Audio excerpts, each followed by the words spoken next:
want to thank everybody for coming. Good to have you guys here. This class is a continuation of a class that we did last week that we could not finish.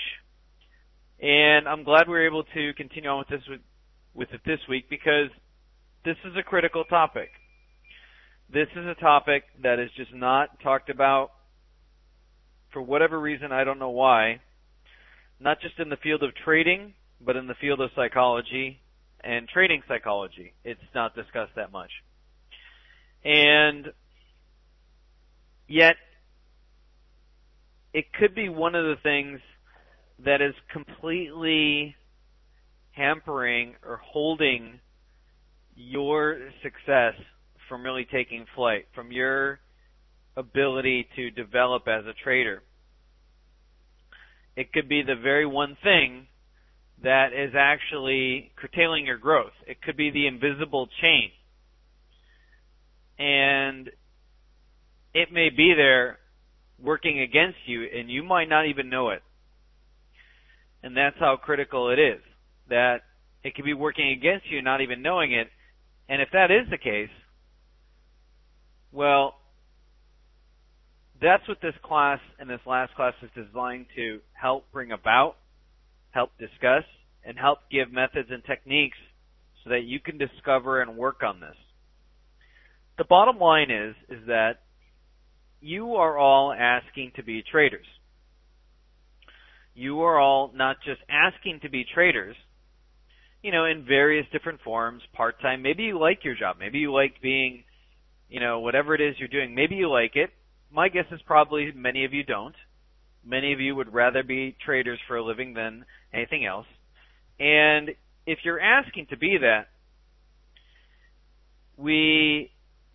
you're more likely asking to be more abundant than you are now. In fact, I would be surprised if any one of you is really saying, yeah, I want to trade and I want to make the same amount of money as I am right now.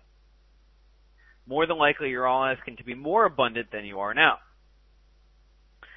And in asking for that, whether you knew it or not, you were actually going on a venture that you had automatically booked tickets for once you made that decision. The thing is, you didn't know where the adventure was going to take you, and you didn't know where you were going. But it's an adventure and exploration into your own mind and your own subconscious and unconscious and conditioned habits around money, around success, around wealth, around all these things. Whether you know it or not, these things are affecting you. And based on what most have probably seen in society or heard in society, there's actually a lot of negative talk about money. There is a lot of, money's the root of all evil. I mean, who's heard of that one before? Anybody heard that one before? Money's the root of all evil? Yes? Okay. Yeah, exactly. Lots of times. Well, guess what?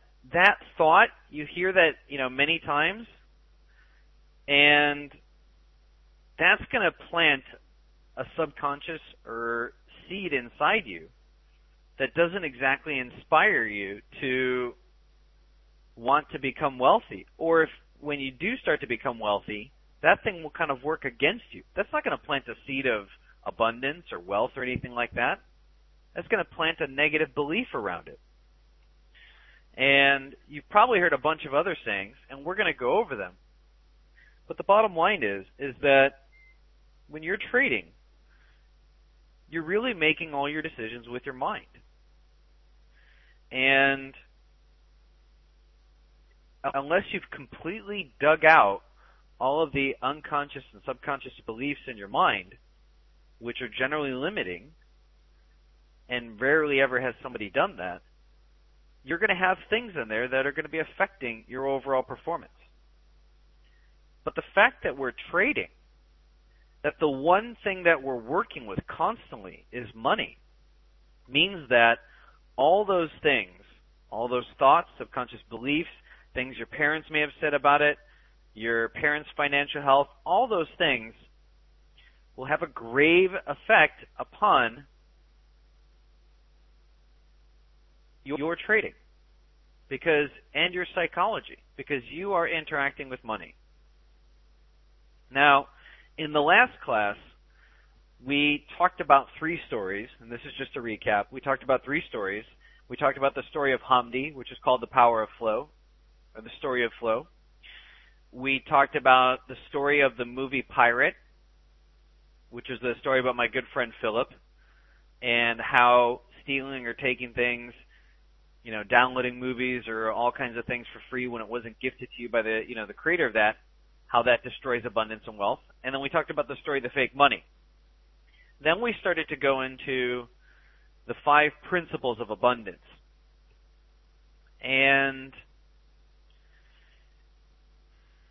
we got through the principle of reciprocity, if you all remember that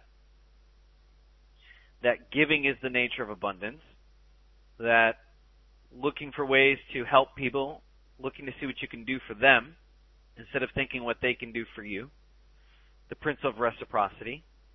We talked about what attracts money more than anything else. That's the principle of attraction. And we talked about how money is a multiplier, how like attracts like, and that if you cannot save money, the seeds of greatness are not in you. It takes discipline not to spend. And we talked about how saving money and learning not to spend on certain things actually will help build your overall wealth, because that money that you're saving begins to attract more and more money, greater and greater and larger amounts of money. And then we got into, and we started to engage in the principle of repulsion. And I'm going to bring us to where we were in the presentation. I'm just going to briefly recap this one, and then we're going to get into it a little bit, and then we're going to get into some methods and tactics that you can do. But we're definitely going to get into all your comments and questions.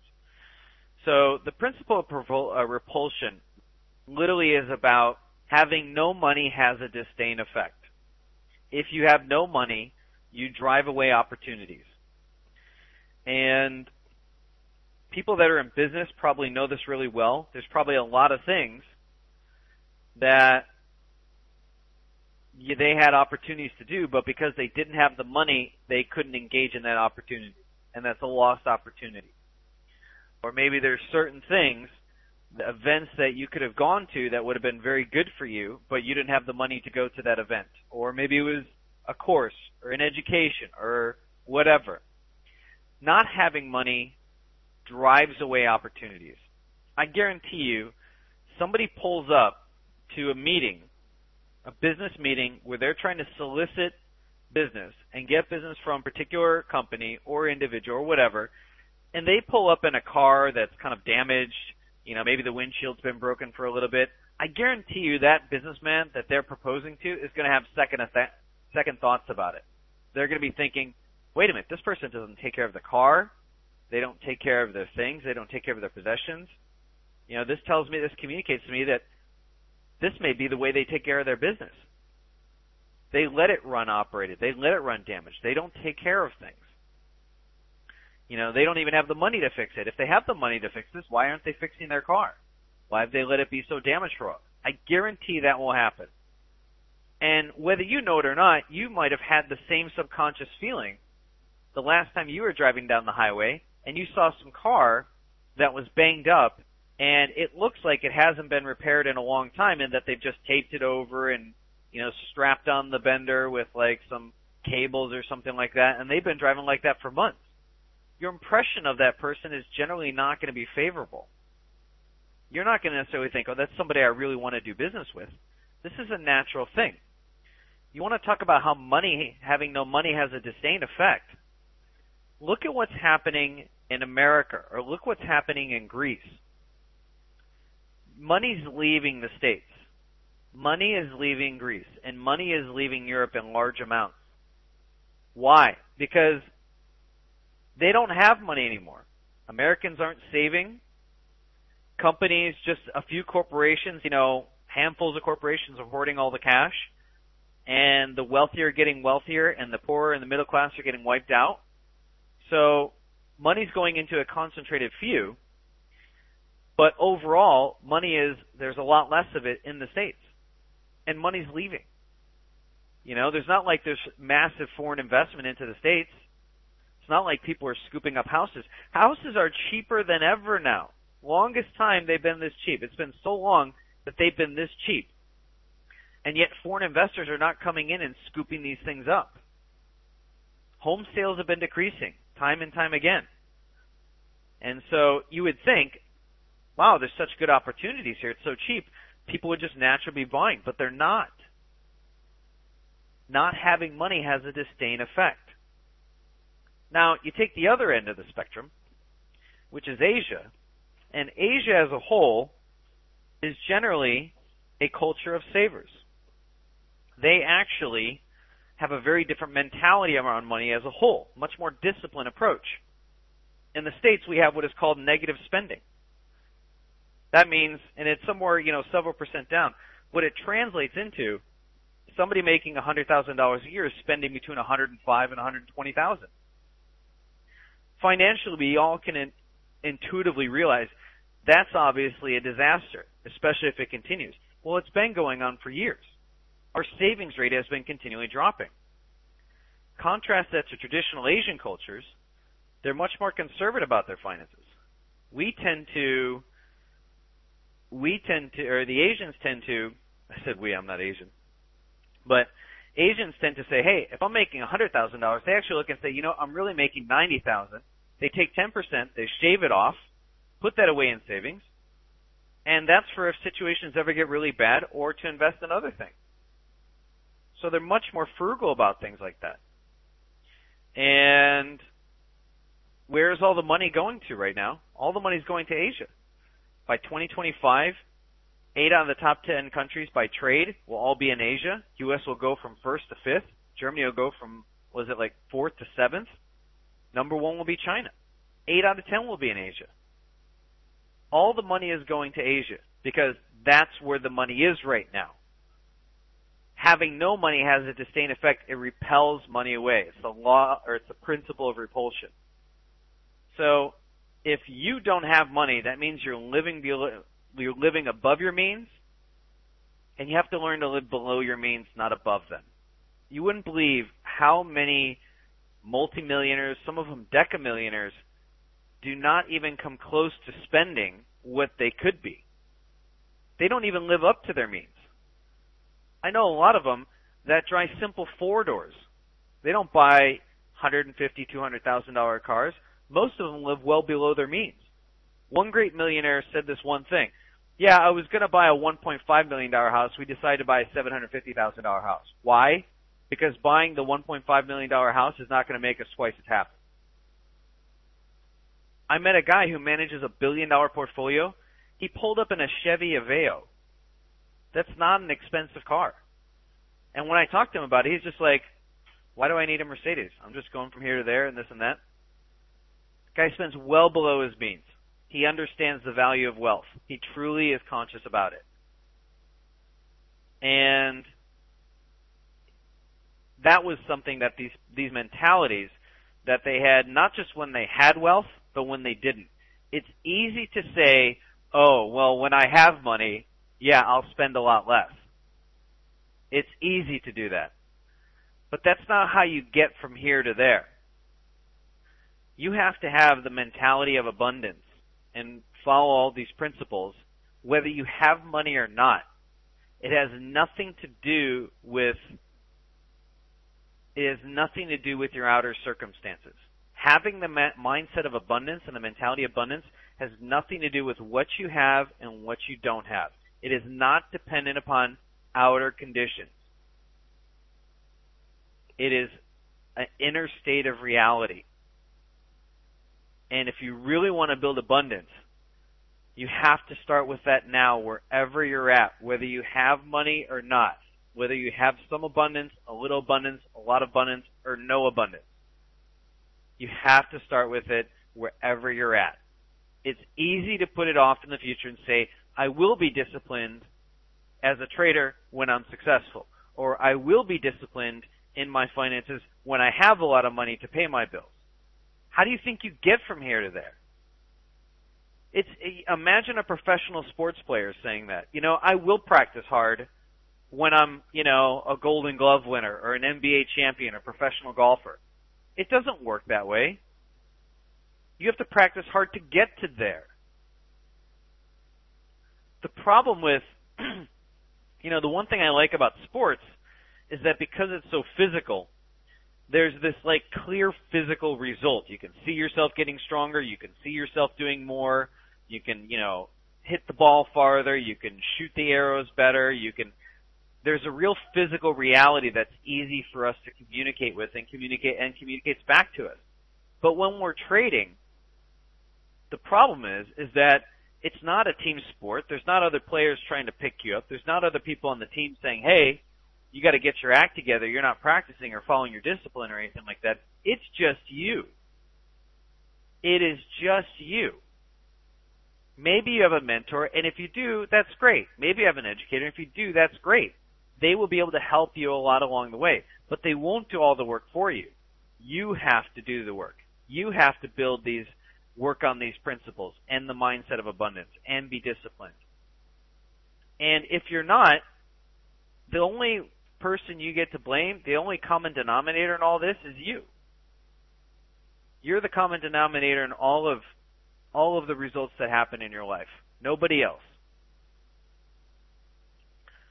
So, getting back to the principle of repulsion, it really is complementary to the like attracts like learning to save money. It's really the inverse of that. You don't have any, you're going to push away opportunities. I guarantee I would not have been able to be in the opportunities or work with the opportunities, talk to the people, or do business with the people that I do if I had no money, if I wasn't successful as a trader. And I didn't get to become a successful trader and then start building these mindsets. I started where I was at and built it and learning these techniques and practiced them every single day from here to there, from the beginning till this day. The moment I started studying this, there hasn't been a day gone by that I haven't been practicing these techniques. Absolutely critical. Okay, now I want to show you a series of 4 pictures, and I want you to take a look at them, and I want you to tell me what are some common variables you see amongst these 4 pictures. There's a subtle delay, so I'm going to take my time with each one. But I want to take a look at this. We only got 2 more principles to go, and then we're going to take some questions. So here's picture number 1. These are all pictures that I, decided to take. Not of my house. This isn't my house. These are all interior design photos. Here's the 3rd one. Really take a good look at them. And then here's the 4th one. Now, looking at all 4 of those pictures, what is the one common denominator amongst all of them? This has all the pictures. These are all pictures of, interiors at different magazines. It could have, and that's why maybe they're not. Care of coffee house, nice. That is pretty funny. Space lighting, elegance, upskill of carrying things. People who value things care for them, and when you care for things, they have more energy. Case in point, your body. If you care for your body, you exercise, you give it good food, you give it the right things, you're going to have a much better body. You're going to have a much more stronger, healthier body. If you care for your pets, you give them the right food, you give them the right things, you exercise them, you give them the things that they need, they're going to have more energy. You care for your house, they are going to have more energy. Have you ever seen an interior design magazine or an architectural digest magazine where the interior is completely trashed? Have you ever seen that before? Never. Never. And you never will. You never will, because all of what they're representing is not just abundance, but they are representing the energy of caring for things. Talk about, let's say, messy cars, or let's say bathrooms or houses. Have you ever gotten a really messy car before? Did that actually give you a really strong impression of the person that was driving you around? Probably not. Imagine you're, let's say, in a business meeting with somebody, and they decide to take you to a site or something like that to look at something, and you get in their car and it's trashed. Does that give you a favorable impression of that person, someone you're really excited to do business with? No. But if you get in their car and it's well taken care of and it's clean and it's pristine, everything's in its right place, you think to yourself, wow, this person really takes care of things. There's a greater chance that this person takes care of their business the same way or these other things the same way. That translates over. It's a natural intelligence that we all respond to. Same thing when you go into a house. You ever gone into a messy house before? Does that really make you feel invited? Does that really make you feel like you want to come back? Not at all. I had one roommate in college, way back in the day. They had, I swear, the messiest room on the planet. And to me, it was no irony that they had the least amount of guests and visitors in their room. Nobody wanted to go in there. Some people couldn't even step on the floor without stepping on something. You're not going to attract abundance in high-level players and high-level situations if you don't care for things around you, if you don't even care for your own things. If you don't care for your house or your office or your bedroom or your kitchen or any of those things, why should you become more abundant or wealthy? Why should you receive more? You can't even care for the things that you have. Only when you really are caring for things that you really are saying, hey, I'm ready for more. I'm open to more because I will care for whatever is given to me, no matter how little or how much, I will care for it. That will naturally create a situation where you will attract more energy to you. I guarantee somebody comes into my office or my house and they are generally impressed. They always say the same thing. Wow, it feels great in here. Wow, this is really clean. Wow, this is, a great place. This is a great office. Wow, this feels really nice in here. Yeah, because I take care of it. I put a lot of energy into taking care of it. And when people come here, they naturally want to come back. They naturally want to come to my office to do business or hang out or talk about things, or they want to come to my place. That is building abundance. Have you ever been into somebody's bathroom that was just completely trashed? Doesn't make me excited to go to the bathroom. Doesn't make me want to come back or give them energy. Principle number 4 is the principle of caring for things. Ask yourself, what things in your life are you caring for or not caring for? Do you really care for your house? Do you really care for your spaces in your bedroom or your office? Because if you're sitting in an environment, especially your office, you're sitting in an environment where you're working, you're trading, and you're marinating in that energy all day. You have to learn how to care for things. Learn to spend time maintaining the spaces you live and especially work in or drive in. Again, by caring for those things, you are communicating to the universe. You will be a steward for things, and this in return brings things back to you. This is the underlying principles of feng shui, which is the Chinese form of relating to spaces and energy. And Vastu is the Indian or Ayurvedic form. I've been trained in both, and I've been practicing both for 10 years now. I actually, when I was buying my house, I actually turned down several places because they didn't have good feng shui to begin with, or good Vastu. I even consulted my teacher of that. I spent a lot of money consulting with him, saying, hey, you know what? Here's the layout. I even sent them pictures of where it is on Google Earth and this and this and that. We analyzed everything because I have direct experience of what it is like to not care for things, and I have a direct experience of what it is to care for things. And as soon as I started doing that, I started naturally attracting more abundance. So ask yourself and take a look at things in your life. What things am I caring for? What things am I not caring for? Particularly start looking at the things you are not caring for in your house, bathroom, cars, office, anything, maybe even your body or your mind. By caring for things, they will naturally have more energy. And who's that going to feed? It's going to feed you in your trading. That's what you'll be marinating in all day. Can't express this enough. The last principle is the principle of intention and willingness. And this one is the one that really has to do with something that's very famous out there called The Secret. And we're going to actually get into it, and I'm going to tell you why.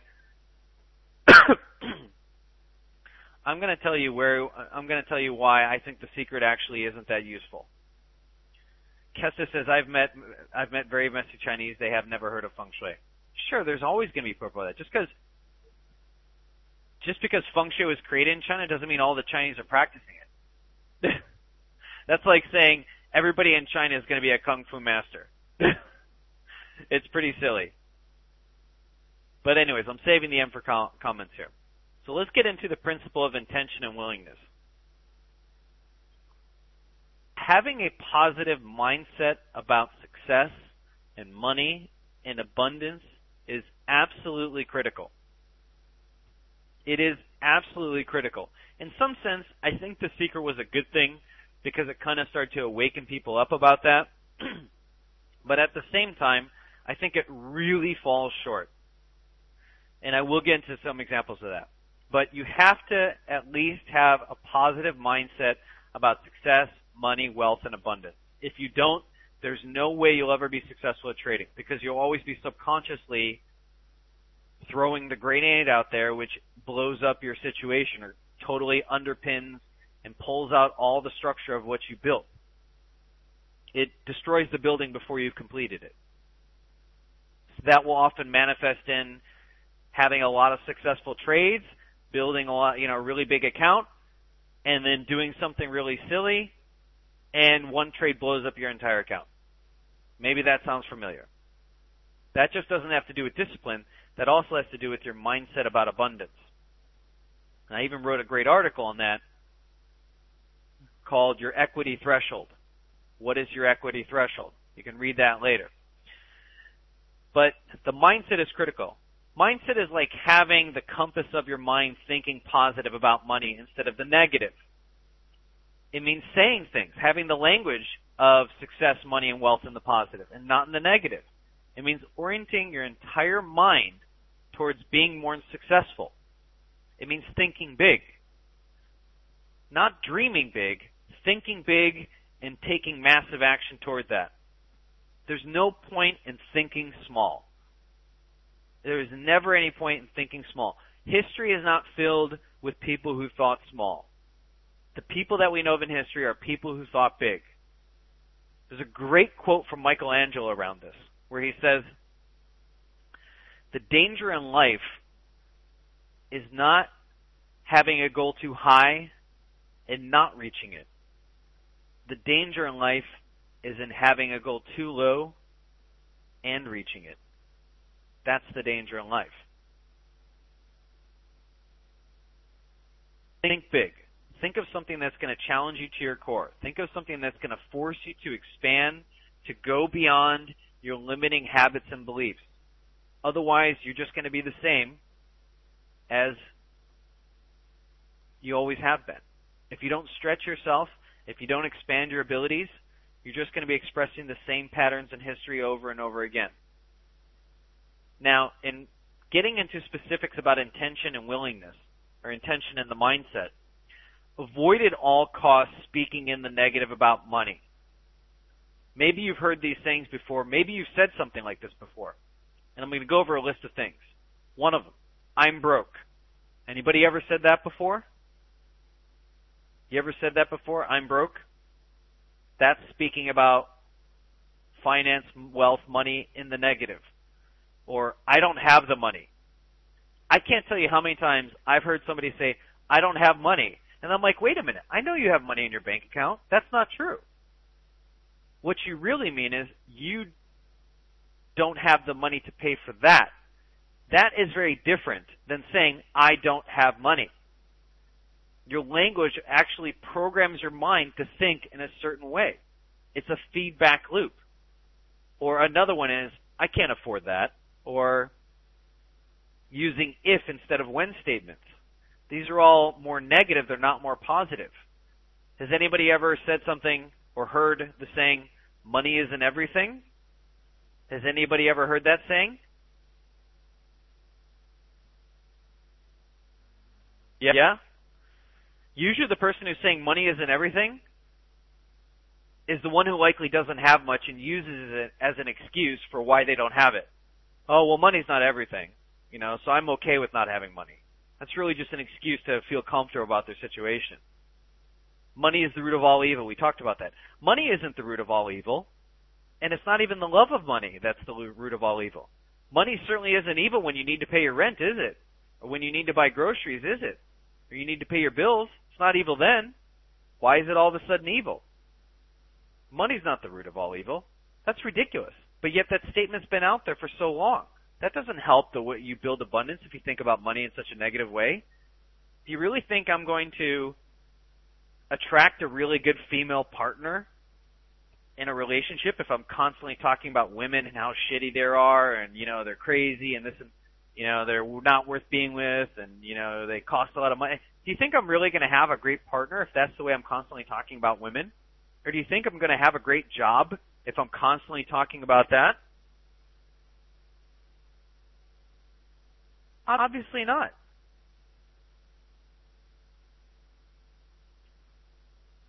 Same with money.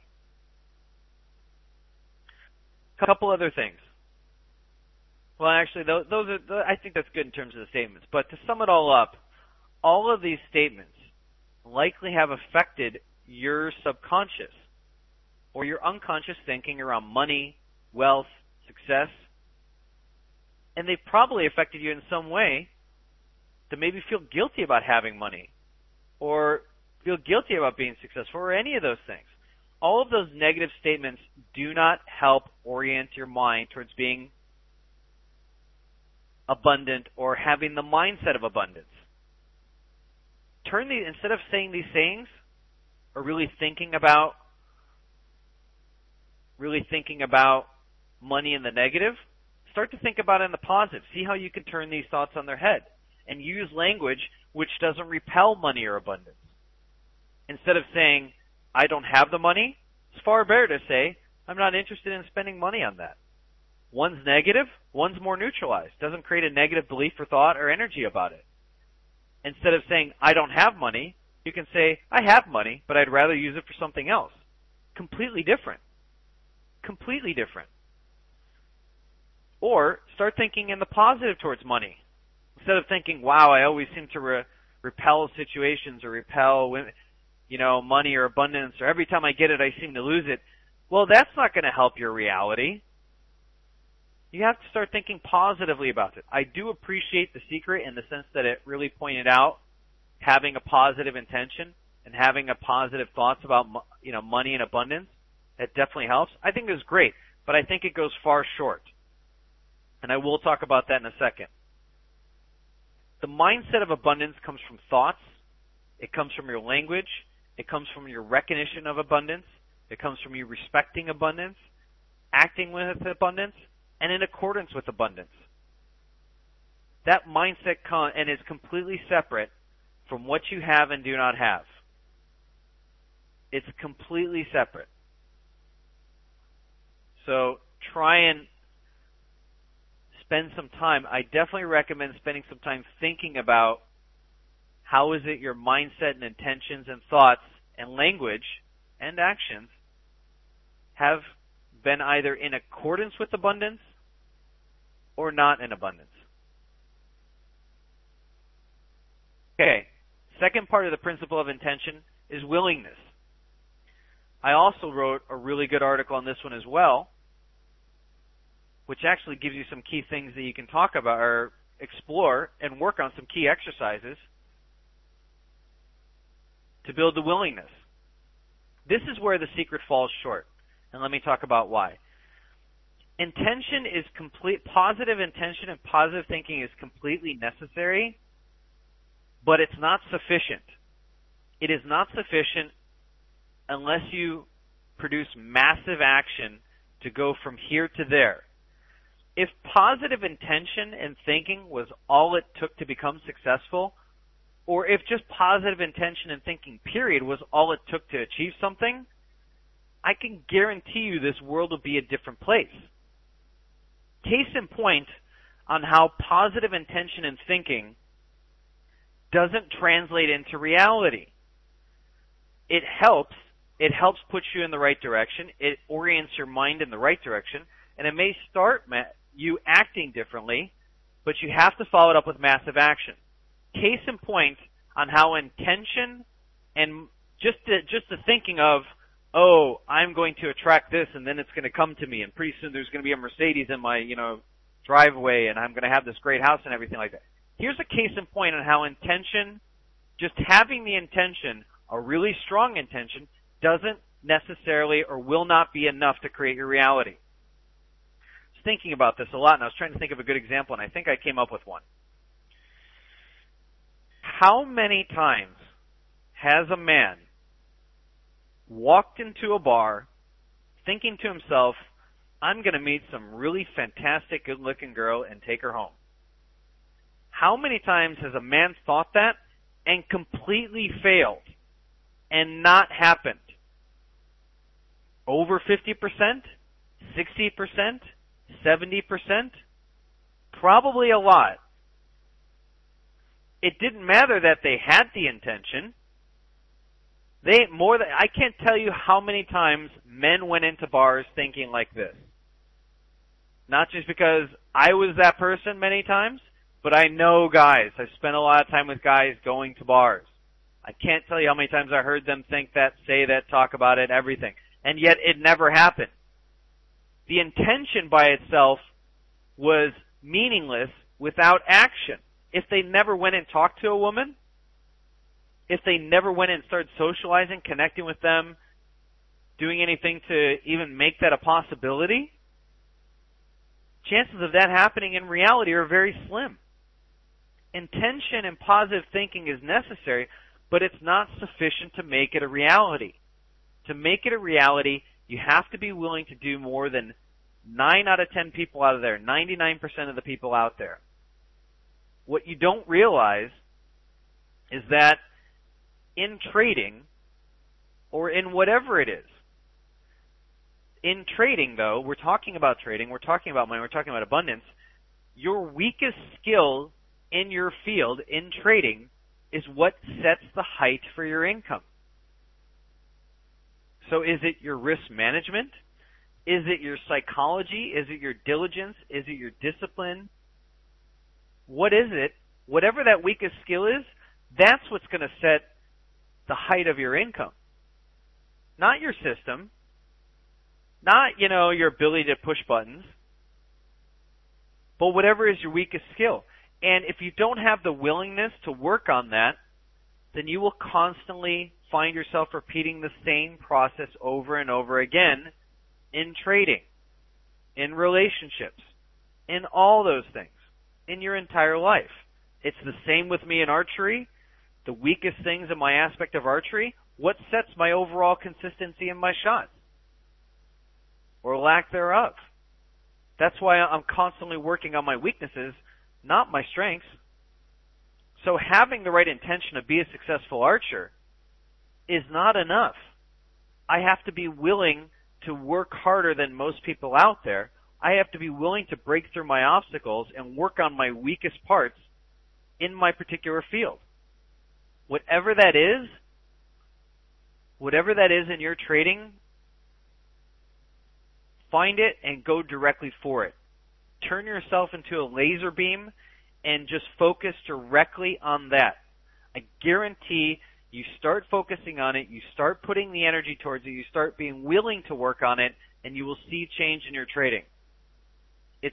You can apply this to anything. You can apply it to sports. You can apply it to shooting pool or archery or golf. Whatever it is, apply that principle. But you have to be willing. You can't just have the intention. You have to be willing. Absolutely critical. The problem is, especially in trading, and this is why it's such an unpopular subject. Risk management, discipline, psychology, diligence, following your trading plan, these are the things that are least talked about and yet are probably the most important. Why? Because it's a skill you're not good at yet. You're not excited about it because you're not good at it yet. A lot of things are not that exciting when you're not good at them. Once you become good at them, it becomes a hell of a lot more fun. Have you ever played pool? You know, at one point in playing pool, I wasn't that good. And guess what? It wasn't that fun. Once I started to get a heck of a lot better and could actually start to do things with my shots, pool becomes a lot more interesting. It's the same thing with archery. It's the same thing with golf. It's the same thing with trading. The only reason why risk management doesn't seem exciting to you is because you're not that good at it. Once you realize how useful and important it is, you will never ever want to disobey your risk management rules again. Once you realize how important discipline is, or being diligent is, you'll never not want to be disciplined again. In the last 10 years, I can count the number of days on my hand that I have not practiced yoga or meditation. Why? Because not only have I gotten pretty solid at these things, but I realize what it's like to be without them. I realize what it is like to have a day without doing my yoga or to have a day without meditating. My days are completely different with or without them. And that's why I can count on one hand the amount of days that I've missed in the last, actually 11 years now. You have to be willing to work at these things, particularly the things that you're most challenged with. I want to talk about one last story about willingness, and then I want to talk about my final thoughts, and then we'll answer some questions. I was at a bar about a year and a half ago with somebody, and I was talking about like what it is to, I was talking about where I live, and we were talking about where they live, and the differences in cost of living and things like that. And I was just asking questions. I was actually thinking about getting a place, in their city. And we started talking about money, and I like talking about abundance. I like talking about helping people become abundant or the principles of abundance. But I generally just don't like to talk about my money too much. I'm very private about things like that, and because 95 or 99% of people I know or meet on an everyday basis, I have more money, sometimes that makes them feel uncomfortable. And I just, I don't like to brag about any of those things I have. I'm very lucky. I feel very grateful for what I have. It could be gone in a second. Who knows? It could be gone today, tomorrow, in 5 minutes. I'm grateful for what I have and how I have it and how long I've had it and how it's, for the last 10 years, my abundance has grown. But I generally don't like to talk about specifics. And with this person, though, we started to kind of get into specifics.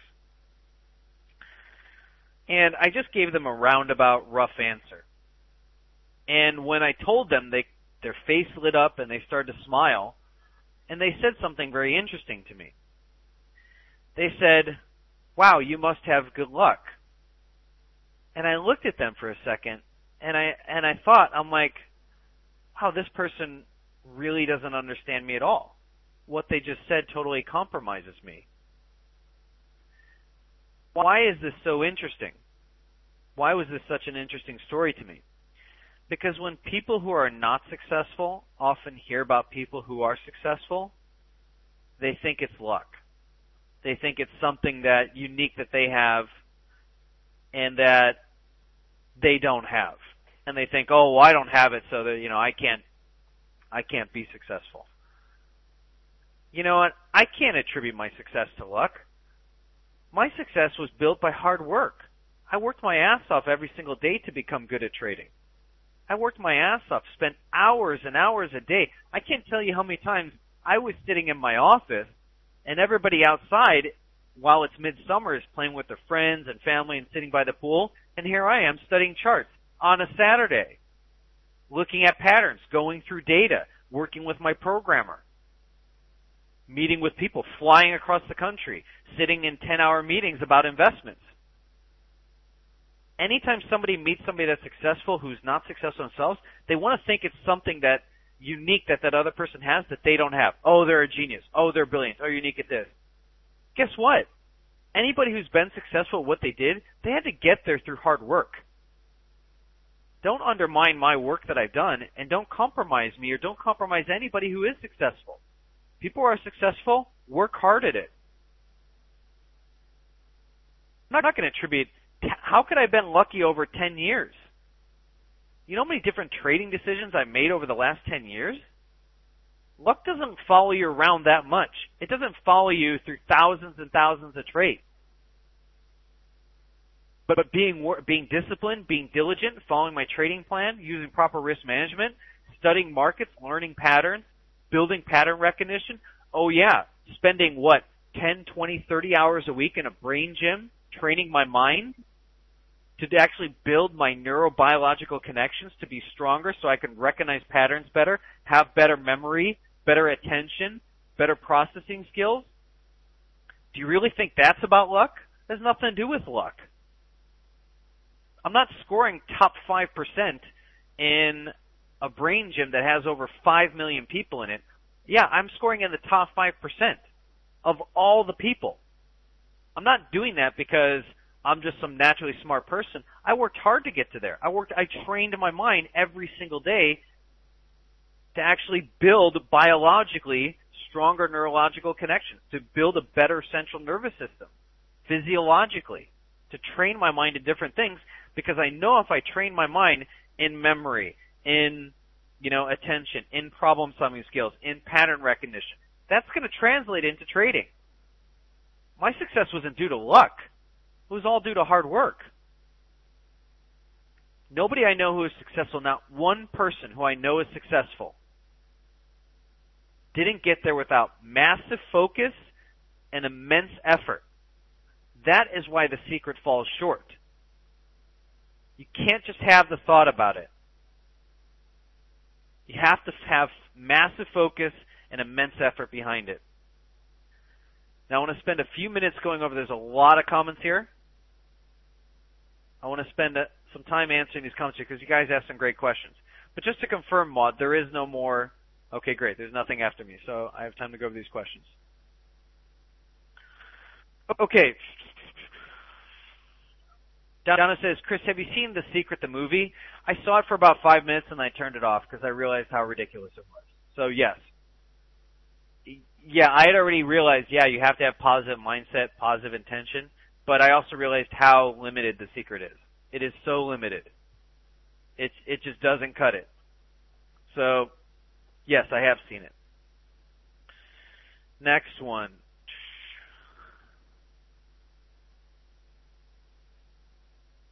Love of money. I don't even think necessarily it's the love of money. I love money, and nobody ever accuses me of being evil. I love money, but I'm not attached to it, though. I would say I enjoy it. I enjoy it really well. I love it, but I also care for it. I respect it. I respect the wealth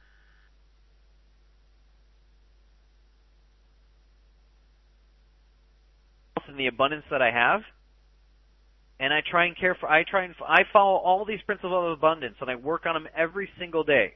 Am I perfect in them? No, and that's why I keep working on them. I will work on these probably till the rest of my life. And so, you can love something and it not be evil. I don't think loving money is evil. I think money by itself is neutral. Therefore, loving money can't be evil. I would say any ignorance around money can lead to evil actions. That's what I would have to say around it. So,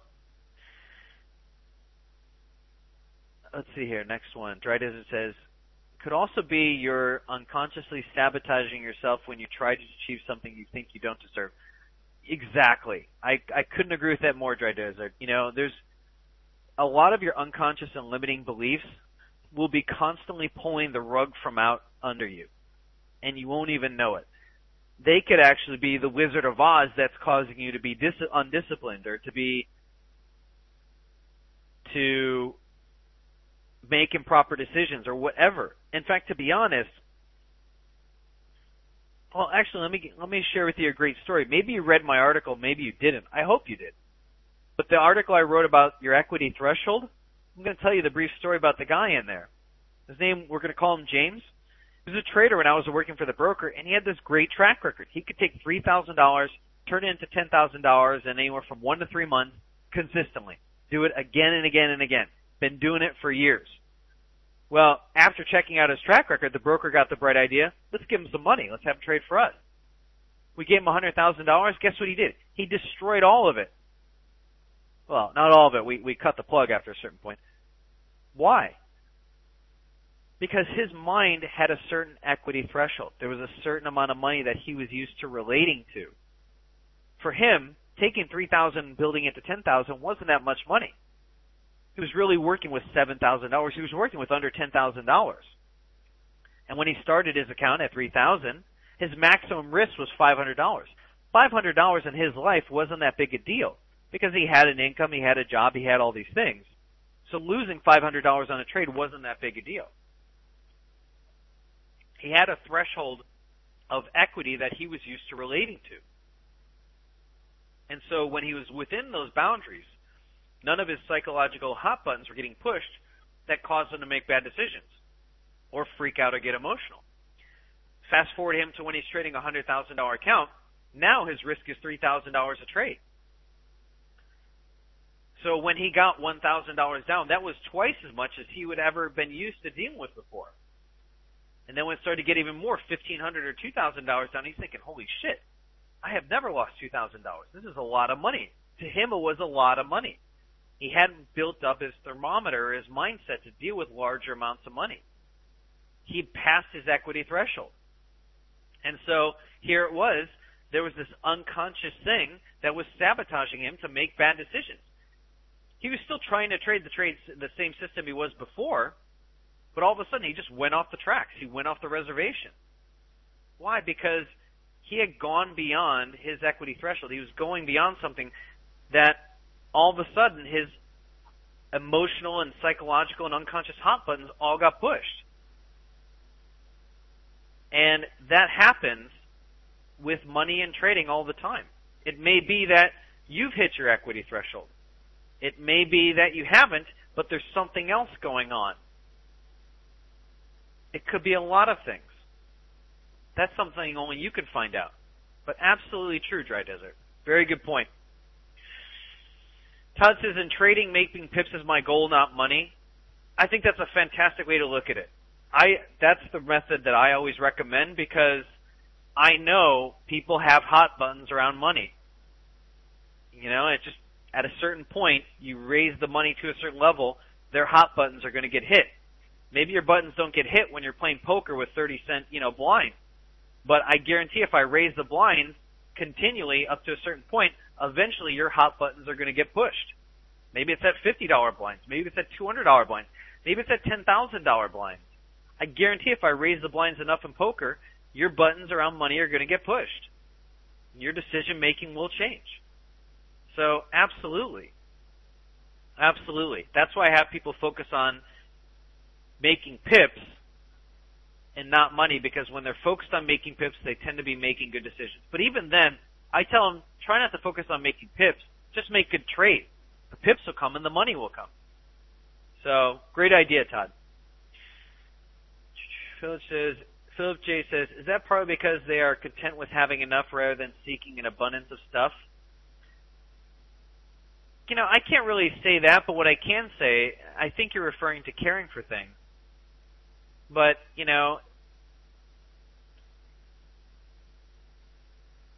these people were like this when they didn't have money. It's not like they were living above their means when they didn't have money. They just, this guy I know, his name's Jason, manages about $1 billion. It's in all kinds of different instruments. He's not just managing one instrument. He's got insurance products and pension products and all these things. He's got a massive, portfolio. But he's always been like that. He's always, he was always dressed very simple. I always felt like I was overdressed when I was meeting him. And it had nothing to do with being content having enough. He was like that from the beginning. He just understood the value of things and he cared for things. And he didn't feel the necessity for certain things that weren't going to make him any happier. That's why he was that way. Dryden says, if you have a little money, it's pretty likely you try to cling to the little you have. That is fear, and that is very counterproductive. You can't comfortably make investments if you're in fear. You can't eat tomorrow, blah, blah. It's reactive. Yeah, again, and the point I want to, make about this is that these principles of abundance have nothing to do with what you have or don't have. They get reinforced if you go from less to more. But the bottom line is that the mindset of abundance is not dependent upon outer circumstances or outer things or wealth or anything like that. It is an inner state of being. It is not reflective of what you have and what you don't have. So whether you have it or not, whether you have little money or no money, you're going to want to learn to training these things. They will all increase the chance that you'll become more abundant in your life. It's the path forward. You can't say, oh, I'm going to exercise or I'm going to get a better diet when I'm slim. That doesn't work. You have to exercise and eat less you have to eat less calories than what you're actually consuming. Or you have to actually burn more than you actually eat. So it's the same thing with this mindset. Whether you're there or not, there is no other place to start than where you are now. You have to start with where you're at. Okay, so let's see. Jano says, so why this people making wealth for what reason? I'm not sure I totally understand the question, but if you're asking why are people making wealth and for what reason? Because it creates more opportunities. It allows you to do more things. It allows you to actually focus on being creative instead of trying to tread water. If you're just barely trying to pay your bills, you're spending a lot of your energy just trying to tread water. And you have very little time to unleash your inner creative talent, whether it be trading or art or designing houses or whatever. But once you get past that paying bills and treading water thing, then you can start to swim. I think people, I can't speak for why people are making wealth, but I think abundance is a natural expression. I think it's a natural expression. I think all these principles are actually the natural state we're all trying to get to. I think there's natural state we're all trying to express. Now, unfortunately, we have recent history that wasn't that abundant. My parents grew up in the Great Depression. Their thoughts and mindset about abundance didn't help me. It actually created very negative beliefs and thoughts about money and abundance. And I had to first become aware of it and then deprogram that and then create a whole new set of programming to replace all that.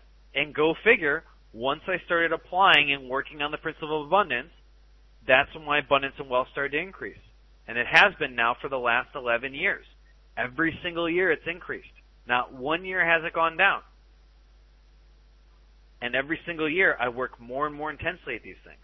But none of this actually started to change until I started to work on this. I can't speak for others, though. I can only speak for myself, Jano. Since media plays a lot of peer pressure in the Western economies also, yes, they do. Marketing and advertising in the States in the Western, economies is actually very prolific. It's pretty unbelievable. I've been out of the States for a long time, but every time I go back, I get to see how powerful the advertising and marketing engine is and, how it takes a lot of inner strength to not be caught up in that. Although I've been out of that, for a long time, not just out of the States, but I kind of figured out the whole marketing and, the advertising thing a long time ago and what the whole message of the U.S. is, and Western economies is. So it really depends on the person. Aussie USD says, so Chris, tell us about how you have changed when you hit your bad streak during your earlier years to how successful you are now. What changed in terms of attitude? Well, it's really that question is more directed about my trading process. So I want to stay focused on the topic. What I will say is that once I committed to working on being abundant, no matter how much I had, working on these 5 principles, I never stopped, no matter whether I had a good streak financially or a bad streak. I never stopped. Because I realized it had nothing to do with how much I have, and that if I want to get from here to there, I have to work on it, not just when it's convenient and good, but also when it's challenging. I knew that. I knew that from experience. I knew that from playing sports. I knew that from life. I knew it from yoga. I knew it from meditation. I knew it from all kinds of experiences. I had so much context with that experience that I said to myself, you know what?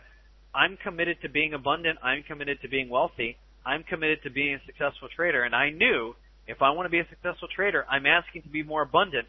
Therefore, I have to have and build the mindset of abundance. So I literally, hey, here's where I want to get to. I'm going to need to take massive action. I had to be willing to do the massive action effort to get from here and there. And that meant constantly, day in, day out. Anytime I was faced with the situation, does this build abundance? Does this hurt abundance?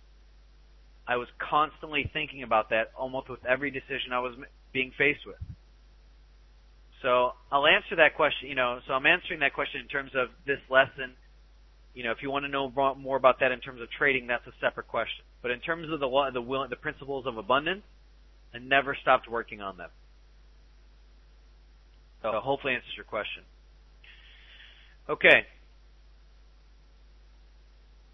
More questions, and then I want to talk about final thoughts.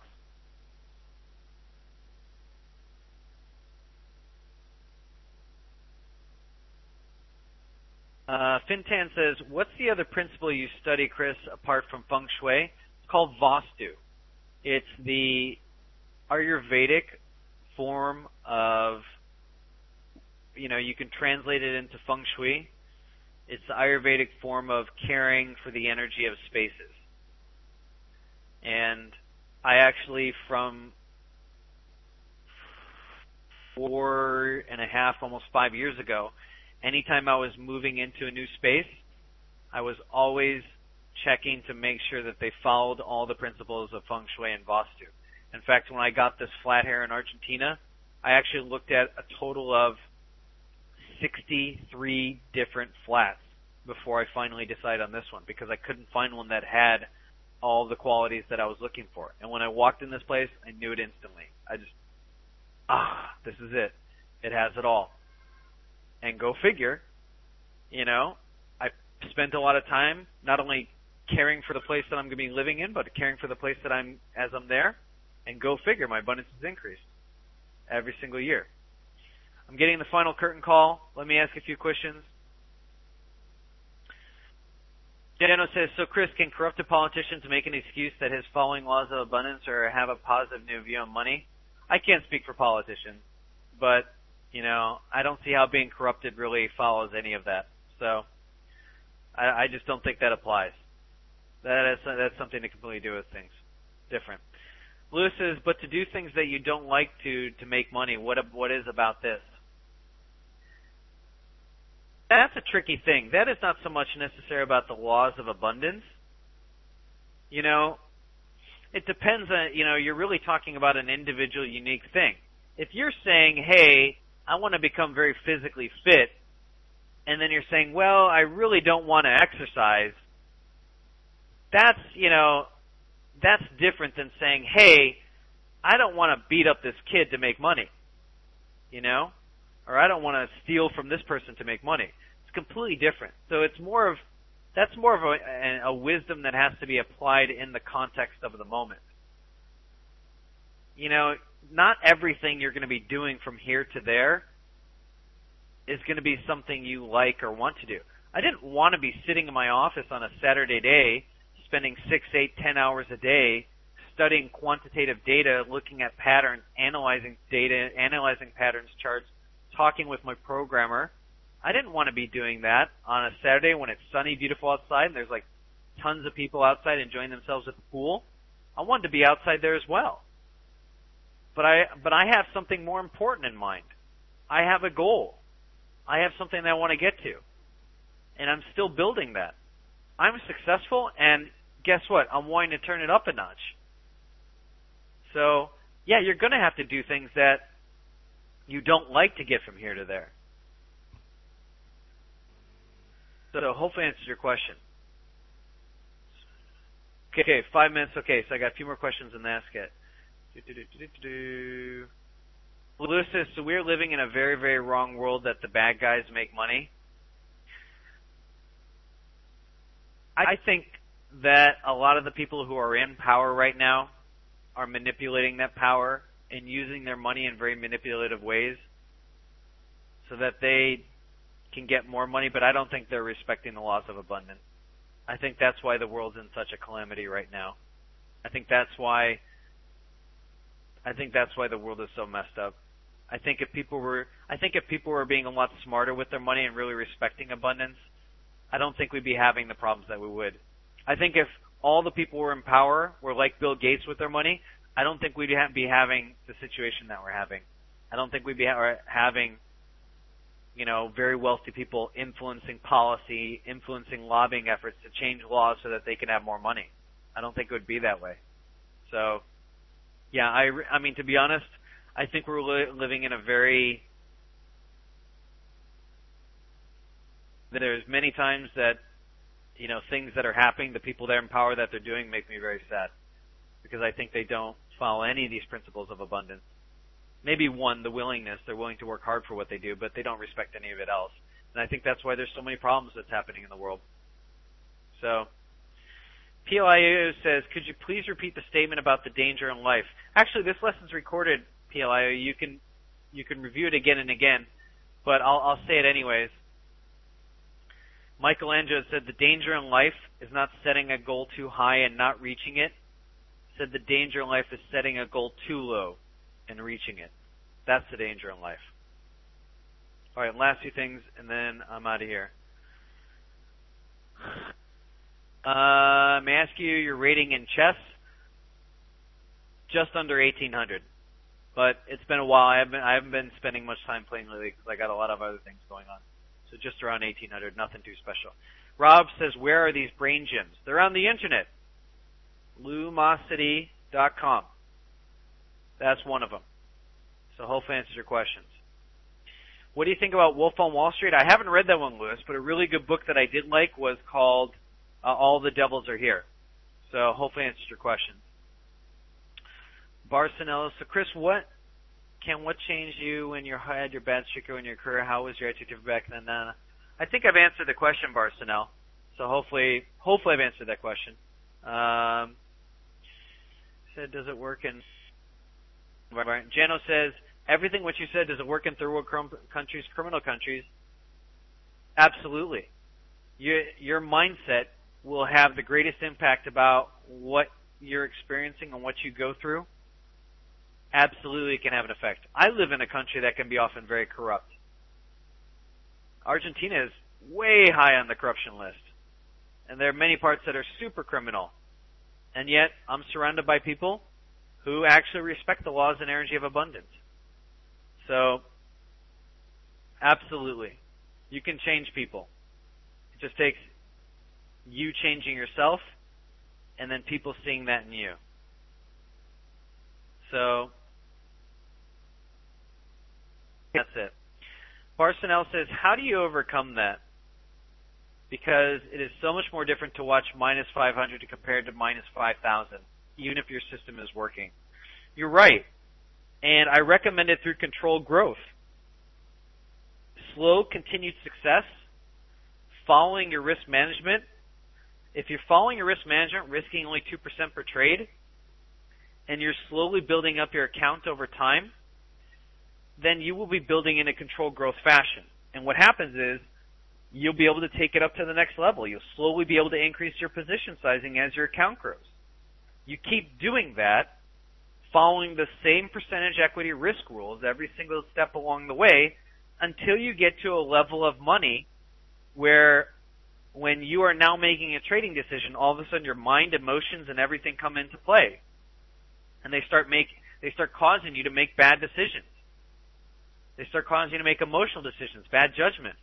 As soon as you get to that level, and then you see your trading performance dip massively, you know you've hit your equity threshold, so go back to the previous level you were stable at, and then start back over again.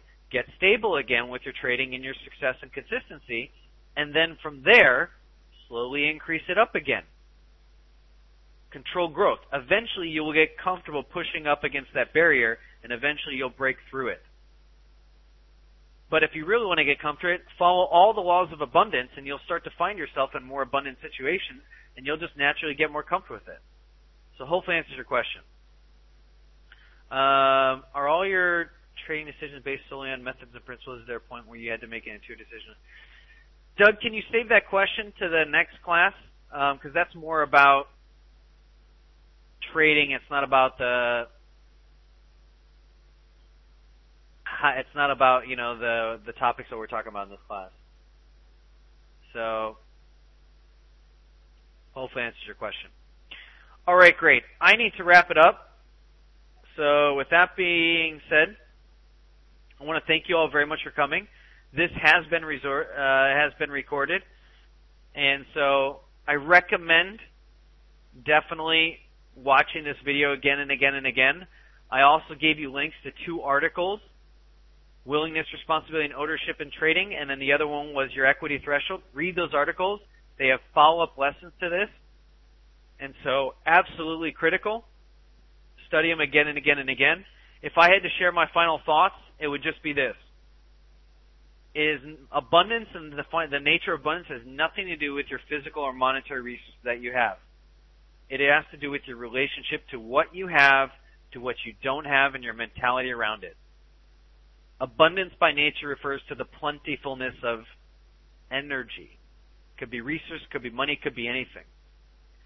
But abundance most commonly observes the principles of cause and effect as a whole. And that by following these 5 principles, you realize that from hard work and the right mindset and practice these 5 principles, I would be willing to bet you will all find yourself in more abundant situations from the moment you start to the moment you continue to practice again and again. And I would be willing to bet in time you will see things change in a very real way. I can speak it from personal experience. I can speak it from people I know are very wealthy and very conscious about abundance. So, with that being said, I want to thank you all very much for coming. It's fantastic here. Thanks for FX Street and letting this go long. I bid you all adieu. Any questions about our services or our articles or anything like that, check us out, secondskiesforex.com, or email me directly, info@secondskies.com. Good luck trading. Thank you guys very much for being here. Thank you, FX Street, for hosting this. I will see you guys next week. Take care, everyone.